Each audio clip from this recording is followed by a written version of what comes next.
Greetings. This is Coach Jackie with the Uzazi podcast.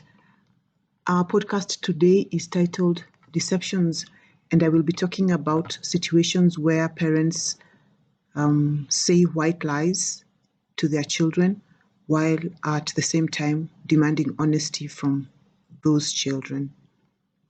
So I know you've probably said something like, "Stop crying, I will buy it for you tomorrow," in order to avoid a scene at the supermarket, yet knowing very well that you will not buy it, whatever it is, tomorrow or any other day. And you may also have said that if your child did not finish their food, a monster would take them away. Perhaps, like Charity's parents, you might remember Charity. She's the little girl I spoke about in one of my other podcasts. Her parents sent her off to fetch her shoes, then drove away without her. So Charity's parents deceive their child by making her believe one thing and then doing another. These white lies come so easily that they are often not even considered lies. And parents lie like this even as they expect truthfulness from their children. Deception can happen through commission or omission. Consider Lee's story. When Lee was around 20 years old, undertaking his undergraduate degree at a local university, he had an interesting encounter. He was having coffee at the university square, trying to log onto the free Wi-Fi, when a man strode up to him, hands outstretched, big smile on his face, and said to him, "You must be Maina, son of Kibet.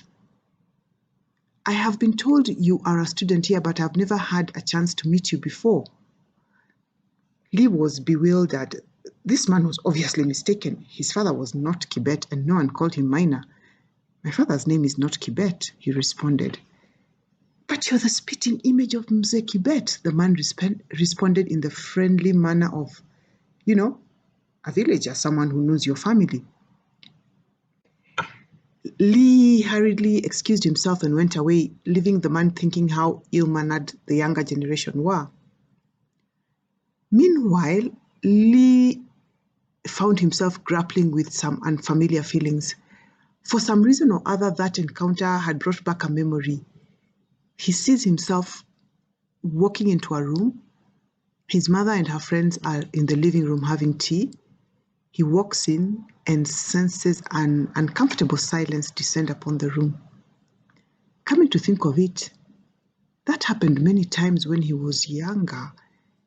He didn't recognize it then, but now he understands that people must have been talking about him and they didn't want him to know what they were saying.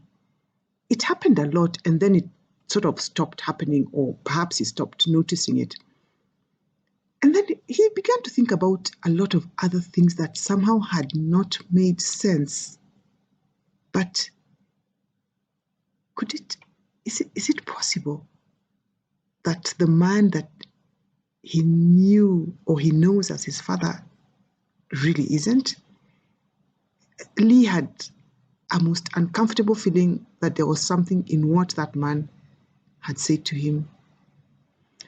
What Lee didn't know at that time but discovered later was that indeed the man he knew as his father wasn't his biological parent, and that the man who was, that is, his biological father, lived not far off.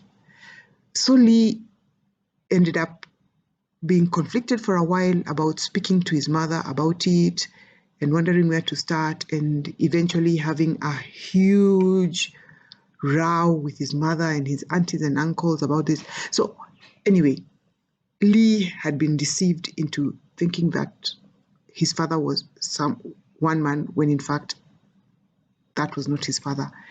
And this is not to make a judgment on those people who have to raise children alone, or those people who end up maybe living with a spouse who isn't the father of one or more of their children. The topic that I'm discussing today really is around how honesty appears on the list of qualities that parents desire in the children they are raising, but they lie easily and often about small things and big ones. So when their children get used to having promises broken, they learn not to trust, and of course, they also learn to lie. Imagine a time when Charity, you know, that little girl, when her parents need to speak to her about staying in school or not running off with a man or not taking drugs or not starting smoking. They will need her to trust them then, but will she? How will she know that this is not one of those go fetch your shoes moments that in reality only serves her parents' needs and not hers? Let's take a moment to think about, to reflect on why people lie. Research has shown that people generally lie when they believe that their goal cannot be achieved through honesty. Parents lie in order to change their children's behavior, so promising a gift if they stop crying, or to protect their children, like not telling them the truth about who their father is. And when I say to protect their children, this is the reason that parents give themselves for telling the lie. So this means that parents tell themselves the story that they cannot achieve desired behavior or protect their children through honesty. But this is not true. Honesty is more difficult, but it is a more sustainable and rewarding road. Few things matter in relationships of any kind than open communication. A child has no reason to distrust their parents unless the parents teach them to. So the older the children grow, the more difficult it is to sustain an open relationship if the foundation is based on lies. And if communication pathways are blocked by the fog of mistrust created by the accumulation of white lies, then it is difficult to influence those children to become the adults that you desire them to be. I'd like to invite you to gift yourself today. Think about the last lie that you told your child, either through commission or omission, and ask yourself what behavior you wished to encourage. Then reflect on how many more lies you need to tell in order to sustain that last one. How comfortable is this? How desirable is it to keep telling lie upon lie in order to sustain the first lie that you told? And what happens when the child finally discovers your deception, whether it's a few moments later or even years later? On a scale of 1 to 10, how much do you like what you're building on the basis of deception? What's more important, though, is that you reflect on what makes you choose the easier path. If you can get to the bottom of that, you will open up unimaginable freedom to be with yourself and with your children. Just try the next time you're in a situation where you would use a white lie.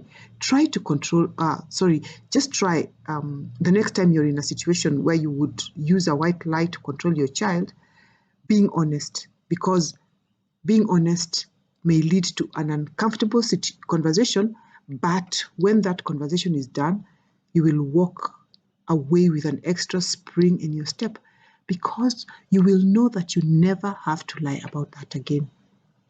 Then do it again with another thing and another and another. You can find out more about Uzazi program by sending an email to uzazicourse@gmail.com.